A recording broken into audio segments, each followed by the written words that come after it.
friends, it's Amy at Doki Doki Forest. Welcome. I am so glad you are here. Now today is Friday, which means it's hashtag Flip Through Friday.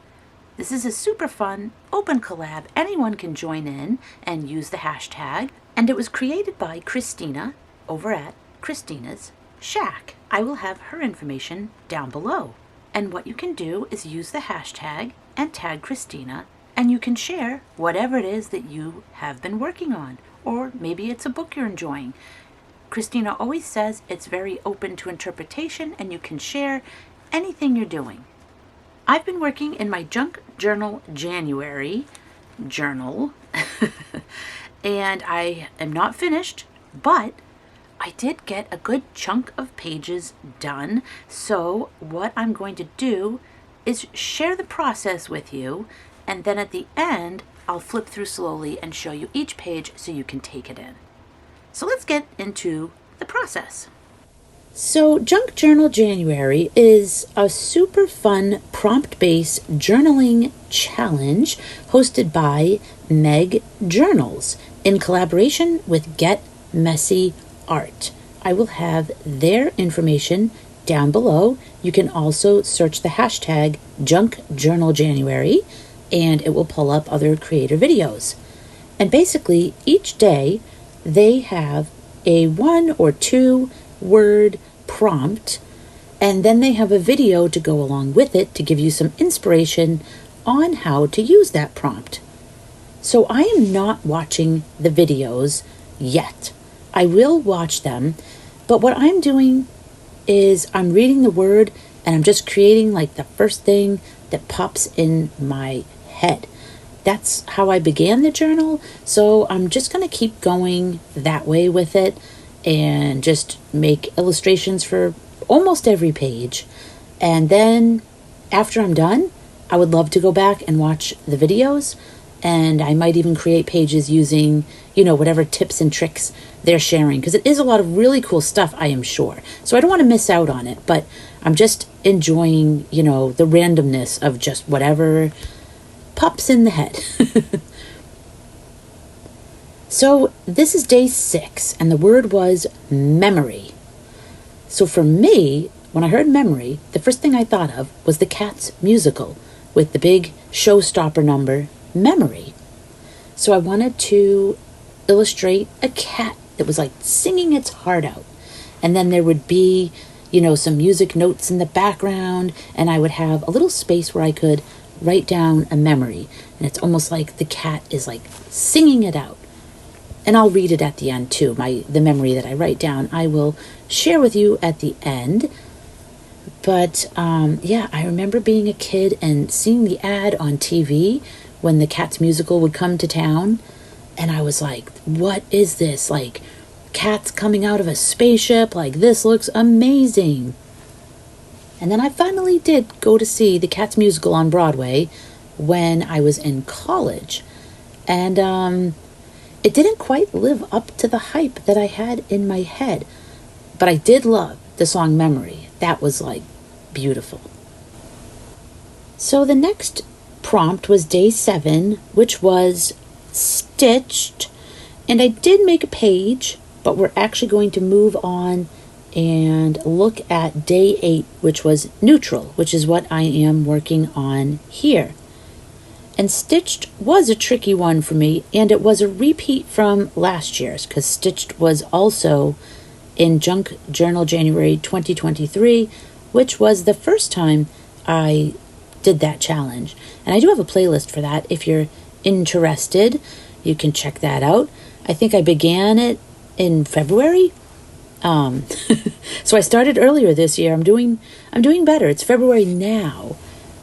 But I did get a few pages done in January, and I am working on it now, and I'm trying not to put pressure on myself. This is a journal that I'm going to work on, and I think I'm on track to finish in February. I think. Of course, it always depends on time, and then you never know if there's going to be any whammies in your week, but I think I'm on track. So I have this new watercolor palette that I picked up called Complexion, And they're all these beautiful neutral tones or earth tones that you can use to make all different kinds of skin complexions. So I had bought this last year, but I never swatched it out. And I figured, well, why don't I try it out for this page? So I'm swatching it out, and I wanted to share this with you so that way you could see what the colors looked like as well. And this is a set from Prima. You can find their mini watercolor sets on Amazon, and there are a ton of them. And they're all curated to fit like a certain theme. So there's one that's called like Terrain that has a lot of earth tones and stuff. There's one that's called Currents that has a lot of watercolors. Watercolors. Well, they're all watercolors, but you know what I mean. They're colors of the water and ocean and everything. So yeah, so this one's called Complexion, and I just thought it's a perfect time to test this out and use these on my neutral page. And then I also had a little scrap book page here, a vintage book page, so I am also testing the colors on that page. I thought, ooh, I can make a little background. So I've swatched all the colors. I like all of them, and now I'm going to keep my little paper with all the swatches handy so I can kind of pick which ones I think would work on my picture here. And what the heck is this picture, and what does it have to do with neutral? Well, it does have the neutral color scheme, and then I had drawn this lion dragon sort of a creature, and there's a little mouse, and normally these two would be enemies out in the wild because this lion dragon or dragon lion would eat the mouse. But in this case, they are friends, and they are on neutral ground, and they're both feeling neutral. No one's feeling scared, and no one's feeling aggressive, and they're just hanging out together. And the mouse is even patting the little lion dragon. Feels better to say dragon lion. The little dragon lion on the nose. So they're feeling pretty comfortable. And there's a little dragon foot there, but the way I painted it kind of looks more like a chicken foot. And that's okay with me. You can see my stitching that's actually on the page before. And don't worry, you'll see that page at the end, but I didn't mind covering up these stitches one bit. I'm ripping up the paper and just trying to figure out where is the best place to put it so that you will see the paper, and then, you know, some of it will be covered up, and then there's some holes I've cut out like in the center of my watercolor piece there. So I want to make sure I have a piece of paper behind that too, so you can see through it. And I didn't feel the need, like I said, I don't need to see these stitches, so we can go ahead and cover those right up. You can already see them on the page before. We don't really need to see them again.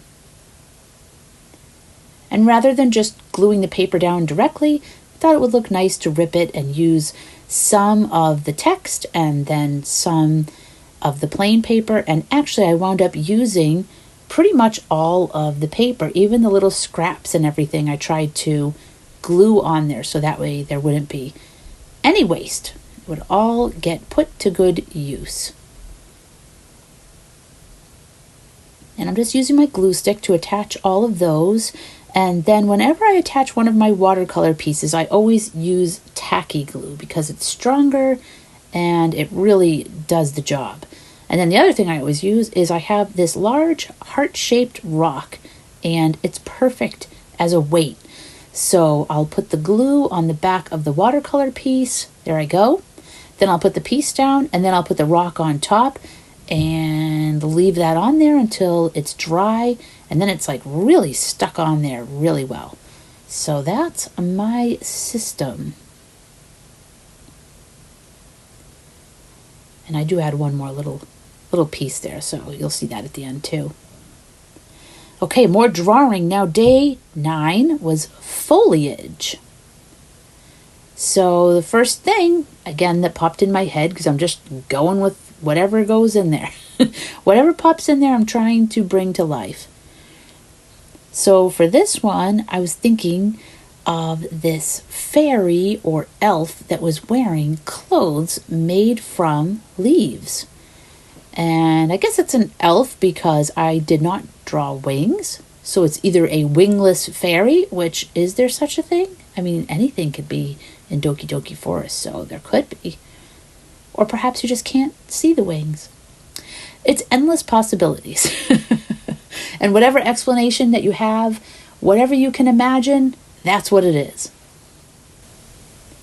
I love stories that feature like elves and fairies and forest folk, and they are wearing garb that they have created and crafted from items in the forest. You know, I love seeing different like flower dresses or details or little acorn caps and that sort of thing. So I was thinking about that when I created this. So I've got my leaf dress on there. And then I thought I'd add these little acorn details to the little shoes. And I wanted to have some leaves in the hair as well. And the hair is supposed to be like kind of wild and maybe even a little bit matted with some leaves stuck in there. And this is not a character who's worried about combing their hair or anything like that. They're just in the woods. They're feeling absolutely fabulous with their dress. And their hair is exactly the way they like it. And when I think of foliage, I always think of autumn colors. I don't think of foliage as green. It just always brings to mind the autumn when the leaves are all changing. So I am reaching for colors like my yellows and oranges, maybe even a little bit of red and a little bit of brown. And I'm going between using some of the colors in that new Prima Complexion palette. And then I also have, this is a koi watercolor palette. And I love this. I think this is probably my favorite palette for having with me. It's small enough that I can bring it pretty much anywhere, but it has a really great color selection. And I'm just really pleased with it. I like it a lot. And then I wanted her to have just like a little hint of blush, or not blush, but just like rosy cheeks. So just a little bit of that peach color.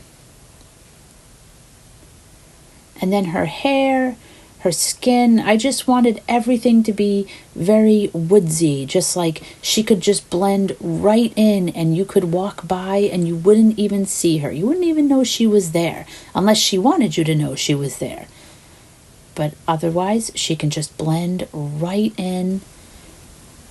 So it's kind of funny because now these two pages that are next to each other are kind of similar palettes. This one has a little bit more variety because of the red and the orange. But yeah, so we've got the neutral and we've got the foliage, and they're both kind of working those earth neutral tones. And I thought it would be fun to add a little bit of gold because, you know, the leaves can be a little bit shimmery, and just to give it a little more depth. And, you know, it's just fun. It's just fun to add gold. And it's really fun to add white gel pen. I love that. So just putting a little bit here and there. And can you add white detail lines if you already have black detail lines? So like for those leaves, I already have black like veins that I've drawn on them. But you know what? You absolutely can. You can add white as well. You can add whatever you want. There are no rules. And now my desk, after I cut her out, it's always covered in these little tiny pieces of watercolor paper. So gotta sweep those away. So I have the paper there, that black lined paper, but I thought this paper here, which was it's not quite tissue paper. It's a little bit more like a packing paper, but it's got like a shininess to it.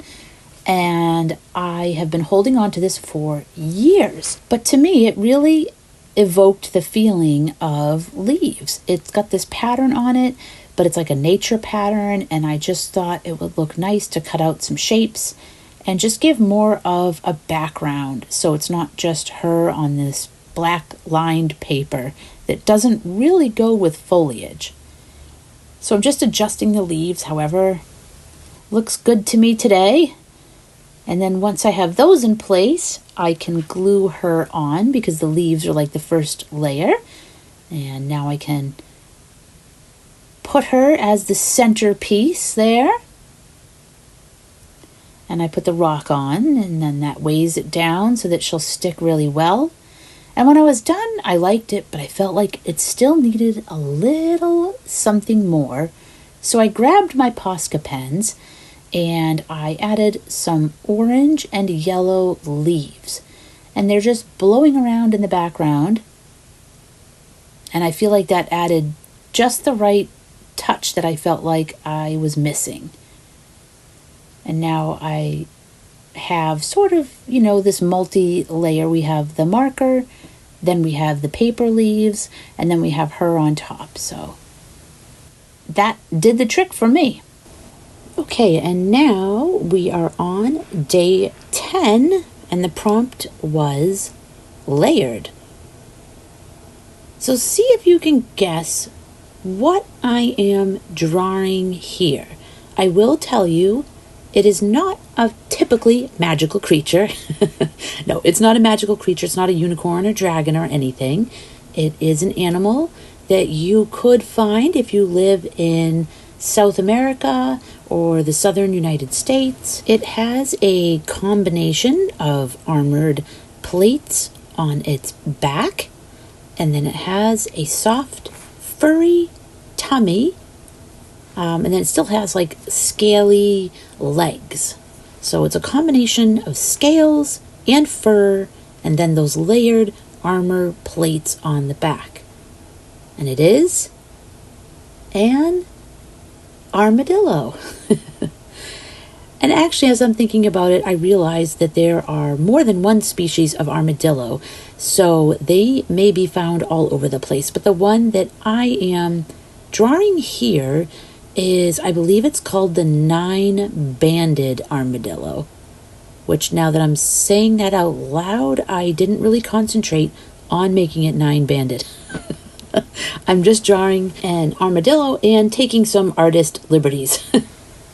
So I have a combination of these hard armored pieces, which I'm drawing these circle scales on, and then the pieces that kind of can move and flex are those middle pieces there with like the more scalloped edges. And then we have the armored tail, and the legs are also scaly, but the belly and chest underneath are furry. And then there's even a little fur, like a little furry sort of beard. And then those like cute big ears. I love armadillos. I think they are so cool. I saw one once when I was in Florida. It was just walking along the side of the highway. And it was very, very cool. That was the only one I've ever seen in real life. But it's probably one of the best parts of the trip.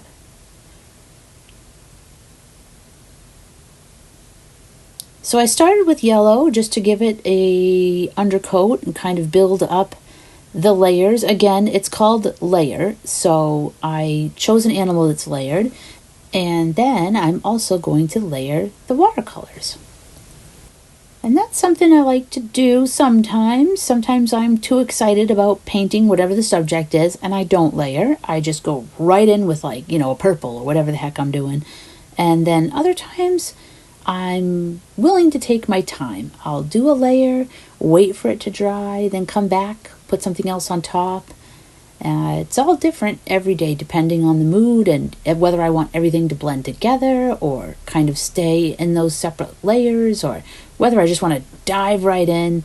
It's different every day. So, I was behind in my junk journal January, of course, because it's now February and I'm still working on it. And I still have a ways to go. Yep, I don't even think I'm halfway through, am I? No, almost. But my son was sick for the past couple days. He's okay now, but he was sick, and so I was sitting with him on the couch, and I grabbed my sketchbook.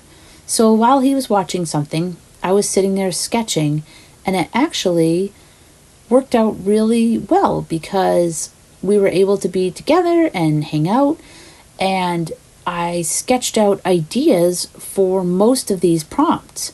And it was a really interesting thing because that wouldn't have happened if he wasn't home. I would have probably put this off and maybe done a couple of the prompts, but not as much as I did. So I actually have my pages sketched out right now. Or not the pages. I don't exactly know how the pages are going to look, but I know who the character is going to be on each page. So it's kind of nice having the sketches done, because then when I sit down, I can go right into immediately, taking that sketch and putting it on the watercolor paper.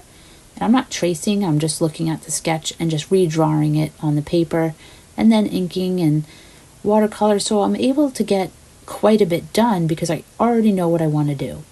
And I did do that last year as well, but I didn't do it for the entire month. I did it for a couple of days, and I did it on my iPad using the Procreate program, which is great too, because you can sit and use that anywhere.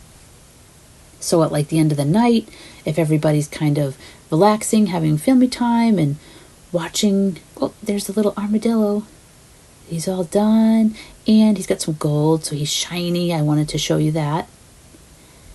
But yeah, it's great because at the end of the day, you could just be sitting there on the couch, the TV could be on, people could be watching something, and you could kind of be watching it and also doing a little doodle or a sketch, either in your sketchbook or on your iPad. So it's nice.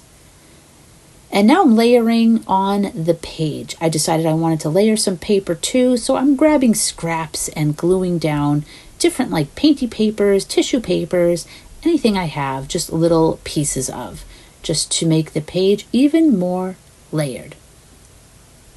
And you may have just seen my day 11 eclectic page. I didn't film that, but you'll see it at the end. It's all magazine images. And now can you guess what I'm drawing here?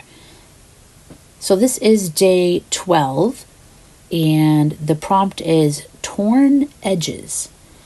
And this is not a magical creature per se, like not a unicorn or a dragon. I will be very surprised if anyone can guess what this is, because I'm pretty sure I wouldn't be able to guess if I was looking at it. Even looking at it, I'm not sure if I know what it is. I mean, I know what it is, but it looks a little different because it's missing something. And I'll tell you what it's missing. It's missing the wings. This is a moth. Did anyone get moth? I'm guessing no, because this is a strange looking moth, right? I know. But when I read torn edges, I was thinking, wouldn't it be cool to make like torn wings? Take some paper and tear it and make wings. So I just wanted to watercolor just the little moth, the little body, and the cute little like feathery antenna. I think moths are really cute. I really love how fuzzy they are. So I have this tissue paper I made last year, and I didn't make the tissue paper. It was tissue paper, and then I painted it with watercolor, and I did some stamping on it. And then I grabbed this purple tissue as well, because I felt like I needed something to go with that clear painted tissue paper to kind of make it stand out more. So I'm just moving things around, trying to figure out how to get these to look sort of like wings, and trying to figure out how many layers I want. And I figured the easiest thing to do was to glue the bottom of the moth onto the paper, but not the top. So that way I could position the moth and then kind of figure out where these wings were going to go and glue them in one piece at a time. So I thought the purple looked good in the back, so I could put, like I was saying, the painted one on top, and you could kind of see it a little bit more. And then I felt like it just needed another layer as well. So it's a multi-layered wing. And then I wanted to have one on the other side, which would be a little bit smaller because it's going off in the other direction. So I'm just doing the same layering. and gluing that with just the glue stick. And then I had more of this tissue, and I was thinking maybe I could keep tearing paper and I could make the pattern. I could make some little, they're not circles, of course, because it's torn, but I could make, you know, how moths and butterflies, they have these beautiful patterns on their wings. Now, I'm not saying I made a beautiful pattern, but it's a pattern. So again, just trying to make it look a little more wingy. And it's nighttime, so we have to have a starry sky. So in this case, that paper worked out perfectly. And then I have a Stabilo white pencil here. I felt like the wings were still getting a little bit lost in the background. So I wanted to outline them so they would show up, but I didn't want to use the gel pen. I didn't want it to be a hard line. I wanted it to be a softer, kind of scribbly line.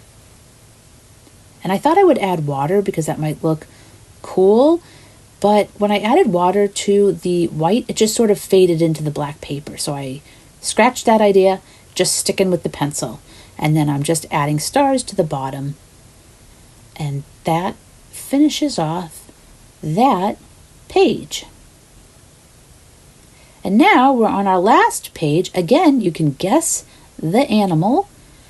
This is day 13, which is garden.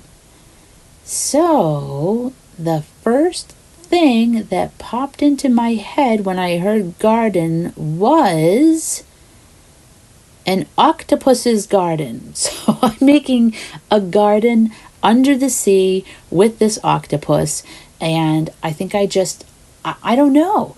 I don't know why it was an octopus. You know, I mean, I know the song, but I don't know why it was that song that popped into my head. I think we had a similar prompt last year, and I just made a green garden, or it was something like that. But yeah, I think it's fun to just go with whatever, pops in there. It's kind of like in Ghostbusters when Ray just thinks of the Marshmallow Man, and he says it just kind of popped in there. So I'm kind of doing everything like that, where I might have a few ideas, but I'm really running with the first one. And for the background, I wanted to do something different because I've done a lot of watercolor, which I love, but I grabbed my Neo color crayons and I thought I would just make this garden. So we have different things growing in this underwater garden. We have some coral, we have some kelp, we have some other sort of underwater plants, and just coloring those in. And they don't have to look particularly neat or anything. I just was happy to have like a different kind of look and a different texture. And sometimes we have these supplies and we don't always think of using them. They're over, on a shelf somewhere, or they're on a little art cart sort of thing. And I have these right on my desk. So I thought, I'm going to grab these, I'm going to use them.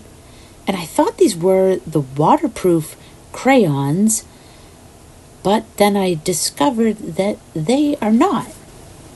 So you'll see that in a little bit. You'll see what happens. So here I am painting our little octopus here, and I was very pleased that I remembered to give the octopus 8 legs, because last time I think I only made one with 7. It was a septipod. So this time he's got all 8, all intact. We're good.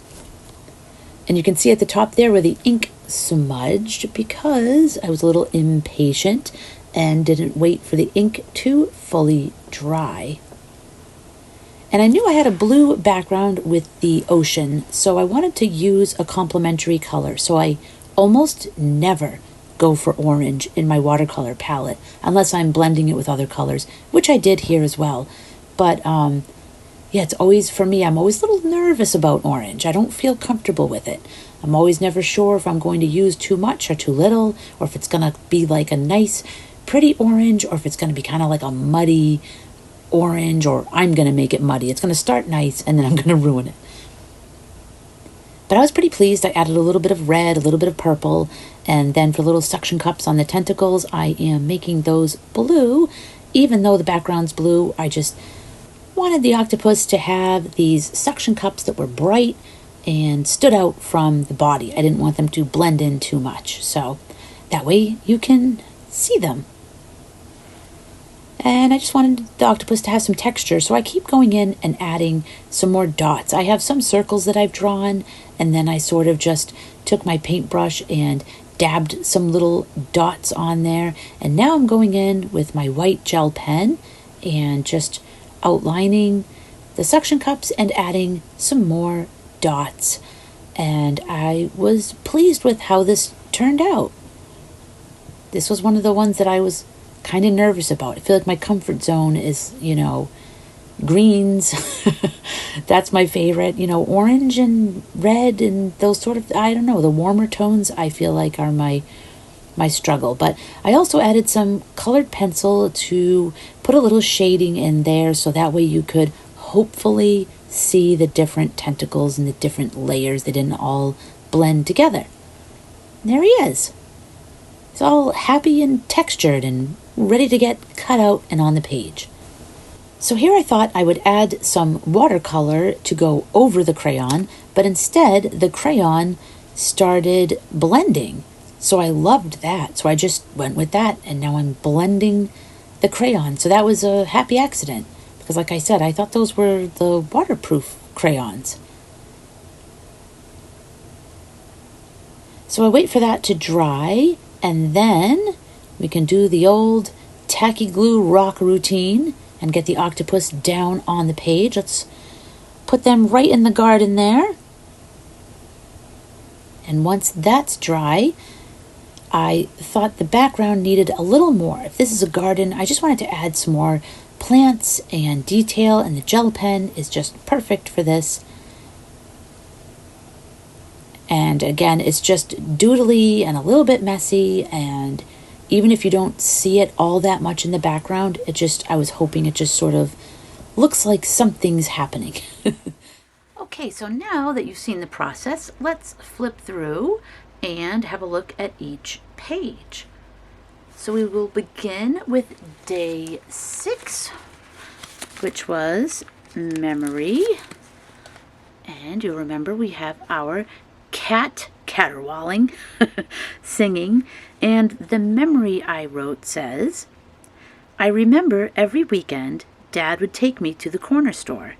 He would let me pick out a little glass animal each time. I had quite a collection and played with them all the time.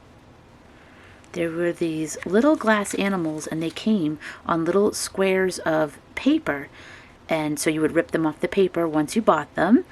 And I used to love them. I had a whole collection. It was like chipmunks and cats and dragons and all sorts of creatures.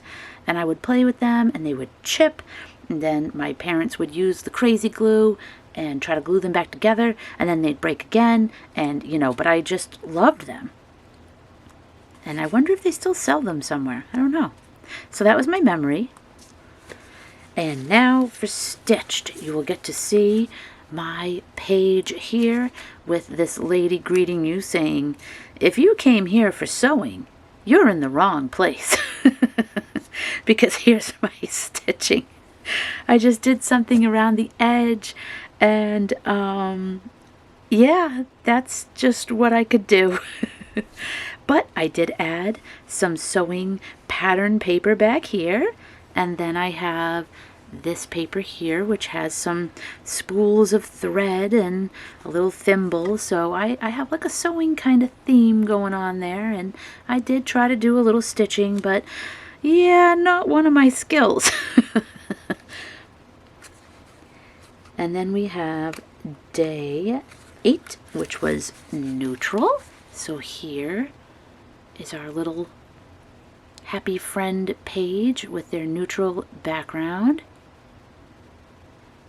Then for day 9, we had foliage. So here is our little woodsy elf amongst the leaves. Day 10 is layered, and you'll remember we created this armadillo, and then we have the layered paper in the background. We have our layered watercolor paint, and the layers of the armadillo's armor. Day 11 was eclectic, so I just made a page with a bunch of kind of random things. Somebody's home, they've collected all these things, they've put it out, and it's just this eclectic mix of things, colorful things, and then this random dog because it was just fun. Day 11, we had the prompt torn edges, so created a starry sky, and the torn edges are all of these tissue papers used to create the wings for this moth.